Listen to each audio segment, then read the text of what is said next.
У нас все заборонено. У нас дышать скоро Колин папа запретит. Ну, заборонено. Посадят, значит, отсижу. Я знаю, во что я ввязываюсь. Это меня не пугает. На Белсаце выбары пра контрапраграма, у якой мы знаёмім вас з тымі, хто вырашыў прыняць удзел у прэзідэнцкай выбарчай кампаніі. Сёння госць нашай студыі Уладзімір Няпомняшчых, ну а працуем тут мы, Віталь Цыганкоў і Святлана Калінкіна. Вітаю вас. Добрый день. Владимир, вы кандыдат пратэста, гэта нават на вашым значку напісана, але вы адзін з кандыдатаў пратэста, якім удалося зарэгістраваць сваю ініцыятыўную групу. Астатніх цэнтраў-барка адсек на гэтай стадыі, распазнаўшы ў іх менавіта такіх людзей. Як вам удалося прайсці, заканспіравацца, чаму на вас зарэгістравалі вашу ініцыятыўную групу? Во-первых, я очень горжусь, что у меня такой значок и что я кандидат протеста. Это раз. Во-вторых, некоторые говорят, что, может, я шпион какой засланный, но я говорю, что я не шпион.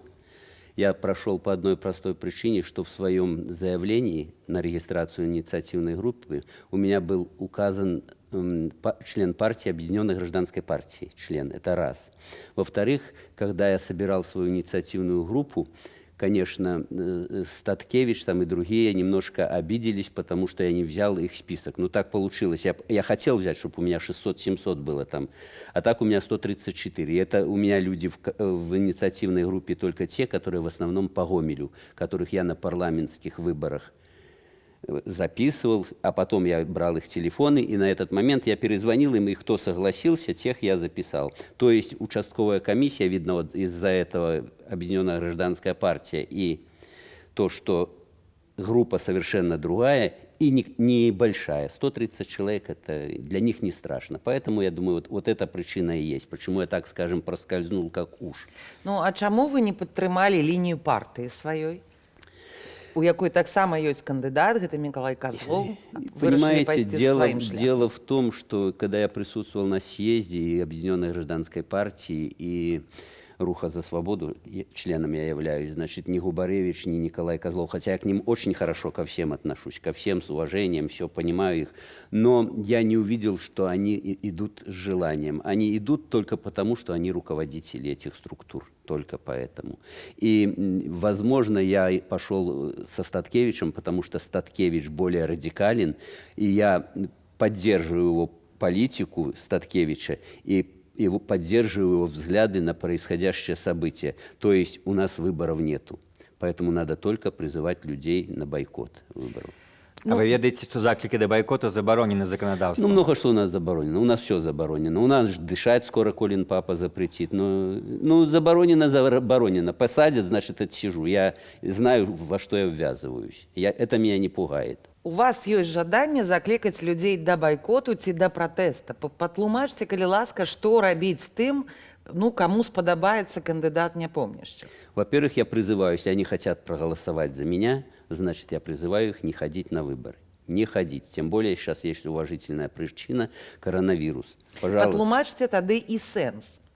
Чаму не хадзіць на выборы? Выборы абвешчаныя, удзельнікі ёсць, удзельнікі будуць. Чаму не хадзіць? Потому что для Лукашенко главное загнать людей на выборы. На участки загнать. Объясняю почему. Вы же посмотрите, в этом году идет 6-й раз на выборы, так называемые выборы-дурыборы, и он щемится, извините за такое сравнение, как жаба на корж туда. Заявляет, я иду, но вы за меня не голосуйте.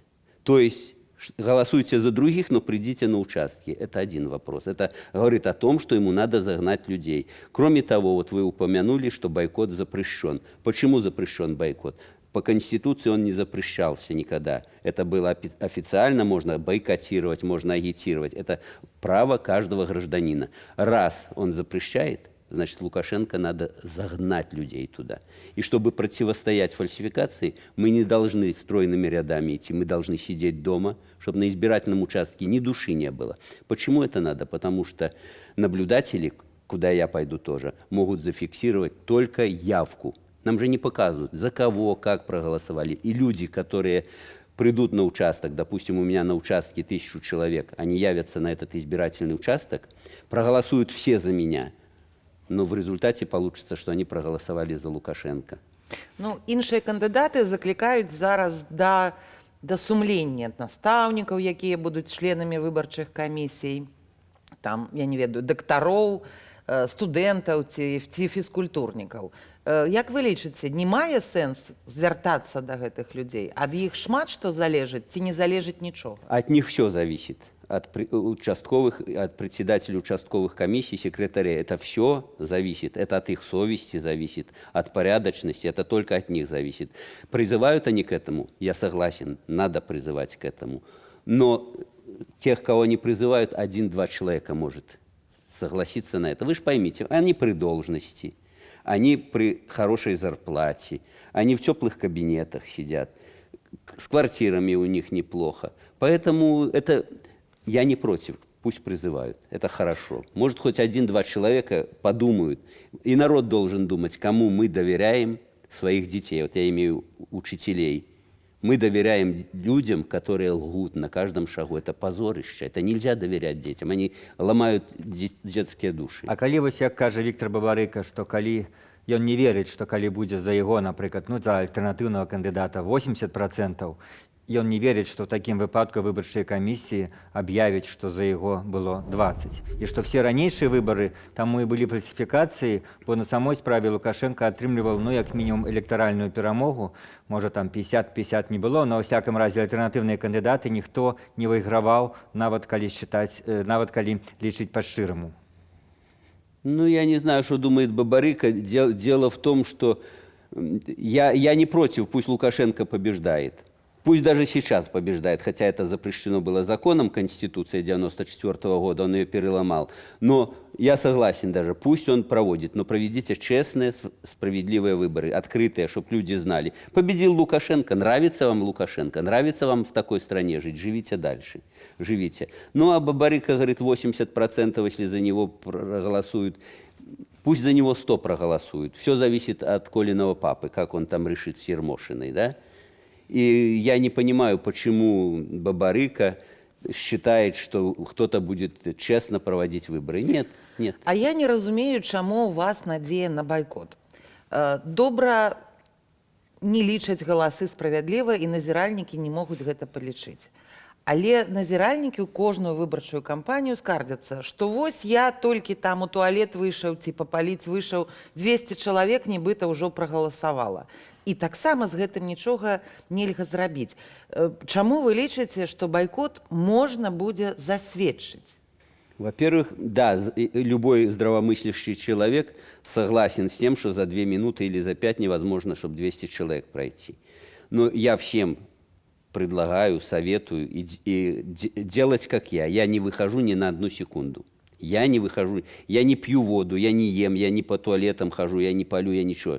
Я сижу тупо, вот это их и бесит, что я ни на секунду не выхожу. Поэтому так и надо делать, чтобы любому сказать, я присутствовал все время, каждую секунду, нас обманули. И не тот, что говорит, что я так думаю, что нас обманули. Если меня обманули, я знаю, я любому скажу. І там, дзе былі вы назіральнікам, Да. не было ніводных ніякіх фальсіфікацый па яўцы, як мінімум. Все время пришло, условно говоря, 10 человек, они пишут 300 человек. Ну, і як вы паўплывалі на вынік выбараў? Писал жалобы, писал заявления в прокуратуру. Это все фиксируется. У меня все документы эти лежат. І што вам адказвалі? Ну что, дурак, все, ты не Ну, прав. так тое самае, што падлік галасоў, што байкот, вынік адзін і той Да, же. но когда народ будет знать, больше народу будет знать, что их обманывают, хотя и сейчас народ знает, что их обманывают, значит, потом надо призывать на площадь людей. На мирную, я подчеркиваю, чтобы никто меня не обвинил, что я там с оружием или с чем-то. На мирную. Тупо даже не стоять, не митинговать, ничего. Тупо стать и стоять тихо. Мертвая тишина должна быть. И стоять не день, не 2, а стоять неделю, может 2 недели. Тем более сейчас лето, тепло будет. Вы же посмотрите, не надо далеко нам ходить. Армения. За неделю они постояли, ни единого выстрела, ни единой капли крови. Можно, это уже доказано. Но народ должен сплотиться и выйти. Отложить все дела, все отложить и выйти на площадь. Но они ж все ждут, что сделает непомнящих Статкевич или Губаревич или Козлов тот же. Они ждут, что кто-то за них сделает. Так, просто вот выйти на площу народ можа ну больш скажем псіхалагічна будзе ў людзей прычын выйсці, калі ён будзе лічыць, што яго кандыдата падманулі, неправільна падлічылі. Чым у прыхільнікаў байкота, якія будуць 2 месяцы заклікаць нікуды не ісці, но гэта народ і не хоча тады нікуды ісці, бо сэнс гэтага як бы ўсё-такі народ успрымае як нічога не рабіць. Можа быць, вот так эти заклики не сполучаются один с одним? Я и говорю, что бойкот это не значит сидеть, лежать на диване и в компьютере там что-то. Это идти наблюдателями. Если мы хотим победы какой-то, каждый участок должен быть под контролем независимого наблюдателя. Поэтому даже сейчас я вот подпись, я вам честно скажу, собираю, если человек подходит с паспортом, я его записываю. Но и предлагаю быть наблюдателем. Моя цель собрать как можно больше людей, которые будут готовы пойти наблюдателями. Чтобы они своим родным, близким, соседям сказали. Многие же не верят, многие считают, вот я приду, за меня запишут, что там, или вбросят бюллетени за меня, если они будут. Все это ложь, все это пустое. Напишут так, как они хотят. Вось гэтая ідэя маўклівай акцыі пратэста ці не маўклівай акцыі пратэста пасля выбараў. Гэта ваша асабістая ідэя ці нейкі план там, ваш, Миколы Статкевича, Сергея Тихановского? Это мое, как я понимаю. Со Статкевичем, Тихановским я на эту тему не разговаривал. Но я в команде, так скажем, хоть я один, можно сказать, зарегистрированный в его команде, я буду придерживаться его тактики. Может, где-то будут расхождения. Я вообще человек команды. Да? Если вот мы с вами начали прежде разговор, да, вы высказали свое мнение, я сказал, что это можно обсудить и решать вопросы. То есть в споре рождается истина. Я не говорю, что я прав, может, я не прав совершенно, но я вижу обстановку так, я вижу ситуацию именно вот такой. Поэтому еще я хочу отметить, вы сказали после выборов, не после выборов акция протеста на площади, а до того надо. Я считаю так, до того, чтобы участковые комиссии, председатели видели, что люди уже стоят на площади и думали, чем это для них может кончиться. Мы ж не знаем, чем это может кончиться. А як ввогуле вы ставитеся до Тихановского, такі незвычайны феномен, вы давно ў палітыцы, ці і часто земляк, такое... дарэчы. Так, і Ну таму да. вы з аднаго города, таму яшчэ да вас это асаблівае пытанне. Вы знаете, к Тихановскому на данный момент я отношусь положительно. Положительно. Он брал у меня интервью, я с ним знаком, хорошо знаком, ну как хорошо, относительно. Но сейчас пошла информация, якобы он засланный казачок, все прочее. Пока у меня никаких оснований ему не доверять или что-то нету. Поэтому я молчу на эту тему. Да? Ну, але сама по сабе ситуация абсурдная. Зарэгістравана жонка Тихановскага, кампанію вядзе Тихановскі, а калі я хочу галасаваць і раптам цуд здарыцца, выберуць Светлану Тихановскую, хто будзе прэзідэнтам? Ну, вам не падаецца так, вы знаете, насколько я знаю, Тихановский не собирается до конца идти, насколько я знаю. Это тоже протестный кандидат, насколько я знаю. Поэтому я на этот счет, что у него в голове, я не могу вам сказать. Ну, вы же з одной команды теперь протестной.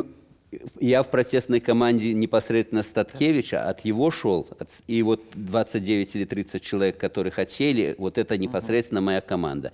Тихановский, как бы акция протеста, кандидат протеста, но он как бы немножко сбоку. Сам.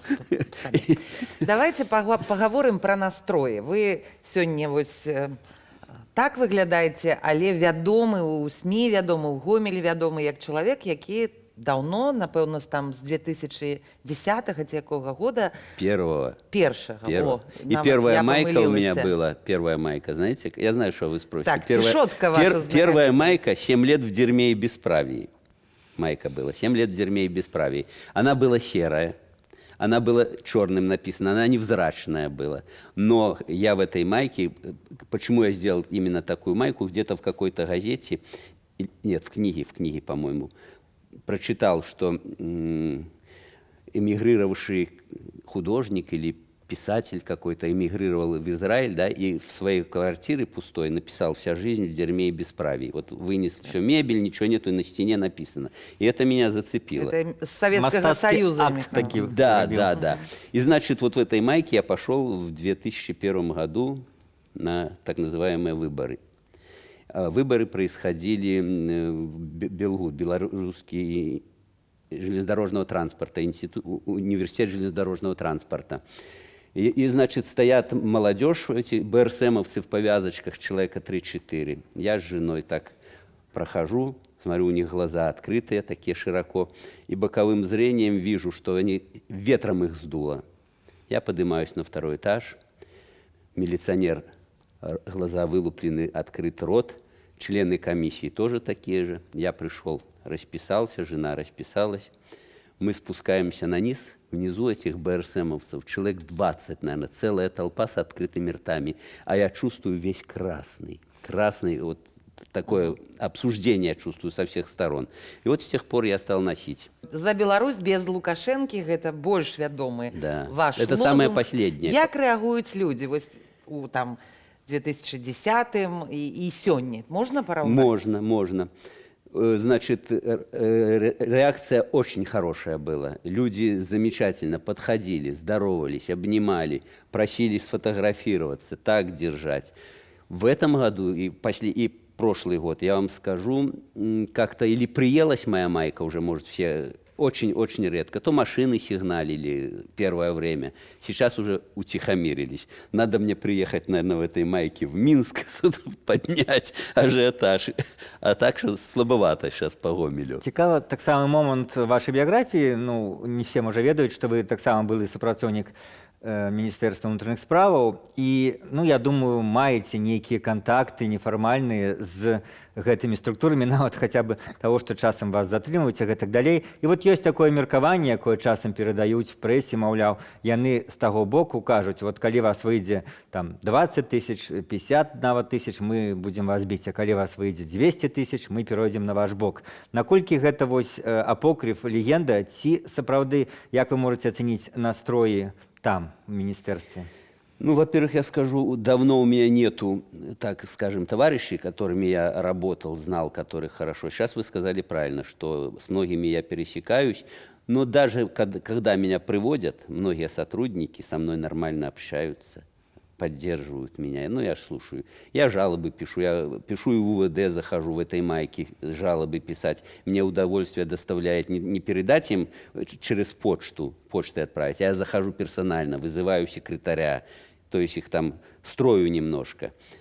Мне приятно это. Но насчет сотрудников я согласен, что если станет, я это и говорю, я тоже это говорю, что если народа выйдет много, достаточно, хотя бы 5-7%, они станут на нашу сторону. Но только в том случае, если они будут уверены, что мы через час не разойдемся. Если они будут в этом не уверены, значит, никто на это не пойдет. Ну, вы сами себя поставьте на их место. У вас квартиру дают, да, зарплата хорошая, форма, льготы какие-то есть. Поэтому им не надо это. У них все в шоколаде. Пока. Хотя они все прекрасно понимают. У жены, у детей не так же сладко, как у них. Да и у них не сладко, сколько им крови пьют. Их принуждают. Не все ж... Вот надо попробовать переступить через себя и сделать вот эту подлость. Зайди и при всех людях, при всех кинокамерах снимают тебя, что ты лжешь. Все знают, что ты лжешь, что ты подлец. А они это делают. Ну и тут же их тоже цепляют тех, кто где-то немножко что-то. И тут не надо ходить просто... Я уже приводил пример, повторю этот пример. Лет 5 назад меня задержали тоже необоснованно. Привезли сначала в центральный РОВД, потом оказалось, что это не их территория, те меня отправили, привезли меня в железнодорожный. Это все за майку вас так возят? Ці за розные? Нет, ну, значит, я уже не помню за что, но кто-то приезжал, они пишут, что я выражался нецензурной бранью. Вот мне... Еду на митинг куда-то, они опять же меня хватают и обвиняют в том, чего не было совершенно. Так я вот говорю, к чему. Привезли меня в отдел, потом приперли к участковому моему. Вот. Я захожу, поговорили, посидели.